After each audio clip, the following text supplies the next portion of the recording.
frankly, I think she ran an excellent race here. She did about as good as you could expect anybody to do, where you've got Donald Trump getting a significant majority of those registered Republican voters. She played the only hand that she had, but the cards were relatively weak, and she did an excellent job with a weak hand. She's going into South Carolina where her cards are even weaker, not because she's not popular in the state and she's better known, but South Carolina's electorate, they elected Donald Trump significantly in 2016 and in 2020. And I don't think they'll see any reason why they should throw him overboard, even if it is for a governor that they know and like. Your poll, Andrew Smith, of a little less than 2 weeks ago had them within single digits. That changed pretty quickly as candidates began dropping and as they moved through Iowa. When are we going to start seeing indications of how the Ron DeSantis votes were distributed? And how did that change so quickly in a week's time to go from single digits to what we got last night? Well, I think it's important to remember that Donald Trump had about 40 to 42% of the electorate in New Hampshire locked up a year ago, if not 8 years ago. So his voters were there. And then you had a lot of people that were looking at other ones. You had the anti-Trumpers with Chris Christie. You had Nikki Haley trying to play a middle road. You had the Trump light candidates with Ramaswamy and DeSantis. But those in our polling, when Christie, if you ask Christie voters who their second choice was, it was Haley. And when he dropped out, they moved over to her. That's why she got this bump. But when first Ramaswamy and then DeSantis dropped out, their second choice was always Trump. So they drifted over to Trump. It was not a question in this election of Trump versus everybody else, or the anti-Trump. It was Trump, the Trump light, and the anti-Trumps. And the anti-Trump went for, instead of Trump light, they went for full strength Trump.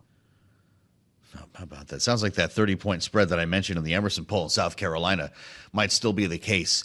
How about no labels? They've already come to New Hampshire a few times. I've seen Joe Mathieu up there holding events on a potential third-party run.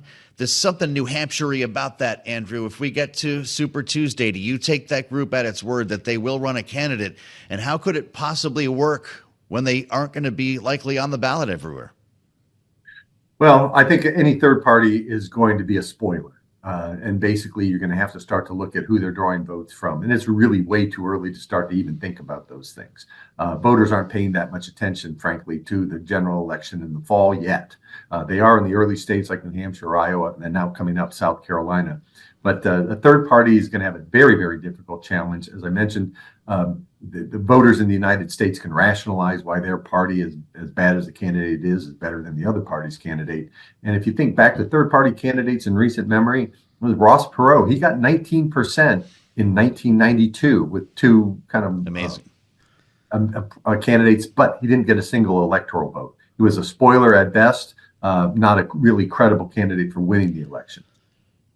Not that we don't already have potential spoilers out there, right? RFK Jr., we've got third-party candidates that I could rattle off here that don't necessarily carry the no labels brand. What's the difference? Not much, actually. I think RFK Jr. is probably in a better position than the no labels brand. They're not a known commodity. They're not a party in the traditional sense of a party. They're a movement, so to speak, at best. But they're going to need somebody who is a very charismatic person, very popular, very well known, who's going to be able to lead the charge. Because I don't think people are going to go and vote for a relatively unknown candidate that they don't know how they're going to govern, who will have no governing party in Washington, than looking at who their own candidate is and saying, you know what, I'll just stick with the tried and true, even if I don't really like it. So add up RFK Jr., Cornel West, and the rest. Is there already enough potential interruption for Joe Biden to worry about? Sounds like yes. Yeah, I think there is. I think that both candidates have to worry about this. It's just really too early for us to say who it's going to bite the hardest. You can make an argument both ways, but I think it's too early because, frankly, again, voters aren't paying attention much to this. Voters will pay attention to the elections when they have to, and that's usually just before the election. The money issue is important for the candidates and the campaigns. How do you keep this thing rolling if your your candidates aren't that popular? How do you keep voters engaged when they're looking at their candidates and neither party really is in love with their party's candidate? How do you keep them focused? And that's a hard thing to do. Strikes me, Andrew, that if Donald Trump wanted to give this the appearance of shutting down the Republican primary, you just go ahead and announce a vice presidential pick right now. Remember when Ted Cruz tried to pull that off? Just form your own ticket before you even get to a convention. I don't know if you see that happening. It feels like something very Trumpy thing to do. Who's on the top of that short list? Will geography matter this time? Or are the normal rules in place, or does Trump seem to be the exception to that as well? I think Trump's not likely to pay attention to the traditional things like choosing somebody from the other wing of your party or choosing somebody for their ability to draw votes in a battleground state or a large battleground state. I frankly think he's going to get a loyalist, somebody who's going to parrot the message that he has, who's not going to stray or say something that he might disagree with. And he's going to want somebody who's going to back him up in those legal troubles that he's got. So I think he's going to want somebody who's got an oath of loyalty to him. And I don't think that that's going to turn off the Trump voters. In fact, I think his supporters, if anything, want to see somebody like that rather than, somebody from another wing of the party. So you're talking at least Stefanik, a couple of other names around there. Kerry Lake might ring true to you. What do you think, Andrew? I think that both of those people could be on his short list. They'll probably have to swear on a stack of Bibles that they'll pardon him if need be. But I think it's going to be tough for them to find somebody who has some national credibility, who's with Trump, who's not going to stray away from Trump, and who's not going to look like somebody who's been effectively politically neutered if they join the campaign.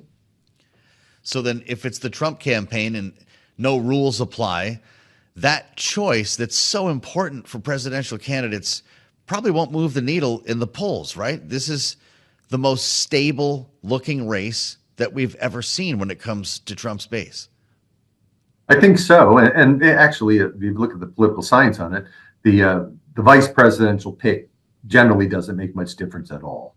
John Nance Gardner famously said, it's not worth being not worth a warm bucket of, as he said, spit, but he meant something else. It's not something that really the voters are waiting for. It's kind of a news story a bit. It's something to talk about during the convention when it's traditionally announced, but it's just not that big of a deal. And but in this case, we have two very old candidates for whom the choice of vice president looms a little bit larger than might be the case if the president is 50 years old. And that's going to be, I think, the discussion is how young, how vigorous, and how this person would look as potentially a president before the end of the current president's term.